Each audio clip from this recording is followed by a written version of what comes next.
আজকে তো আমার কাস্টমার আপুদের লটারি লেগে গেছে, আর কেন লটারি লেগে গেছে সেটা জানতে হলে পুরো ভিডিওটা দেখতে হবে। তো যাই হোক, আমার আসলে খুব আর্জেন্টলি কয়েকটা প্রোডাক্ট দরকার ছিল, আর আমার হেল্পিং হ্যান্ড যে কিনা পেজে প্রোডাক্ট আনা থেকে শুরু করে প্রোডাক্ট ডেলিভারি দেওয়া পর্যন্ত সকল কাজে হেল্প করে, সে নিজেও এখন বিজি। আর আমিও যেহেতু হোস্টেল থেকে বের হতে পারি না, তাই ভাবলাম এবারের মতো অনলাইনেই অর্ডার করে দিই। আমি সচরাচর অনলাইন থেকে অর্ডার করি না, কারণ অনলাইনের পেজগুলো দাম অনেক বেশি বাড়িয়ে রাখে। আমি সবসময় চেষ্টা করি নিজে গিয়ে পছন্দ করে অফলাইন থেকেই কেনার।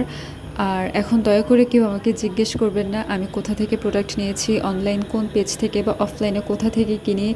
অ্যান্ড যেহেতু এটা একটা বিজনেস পলিসি, তো এটা তো আমার পক্ষে বলা সম্ভব না। আগে যখন আমি বাসায় থাকতাম, আমি সবসময় নিজে গিয়ে প্রোডাক্ট কিনে নিয়ে আসতাম, কখনোই আমি অনলাইনে অর্ডার করতাম না। এখন আসলে দেয়ালে পিঠ থেকে গেছে, তাই আর কিছু করার নেই, মাঝে মাঝে অনলাইনে অর্ডার করতে হয়। আচ্ছা, এবার আসি আসল কথায়। এই হচ্ছে আপুদের লটারি। আমার আপুরা আমাকে পাগল করে খাচ্ছিল ঝুমকার জন্য, ছোট ঝুমকা ছোট ঝুমকা ছোট ঝুমকা লাগবে। তো আমি চেষ্টা করেছি কয়েক ডিজাইনের অল্প কিছু করে স্টক করার জন্য, কারণ যেহেতু আমি অনলাইন থেকে তেমন একটা কিনি না, অনেক বেশি প্রাইস পড়ে। তারপরেও আমার আপুদের ডিমান্ডে কয়েকটা ডিজাইন রিস্টকও করেছি। তো যাই হোক, আমি এগুলো খুব জলদি জলদি মেক করে ছবি বা ভিডিও পোস্ট করে দিব। আপনারা সবাই খুব দ্রুত অর্ডার করবেন, কারণ এগুলো মাত্র 10 জোড়া 12 জোড়া 15 জোড়া করে এনেছি। এই ঝুমকাগুলো আসলে পোস্ট করার পরে বেশিক্ষণ স্টকে থাকে না, তাই আপলোড করার সাথে সাথে অর্ডার করে ফেলবেন।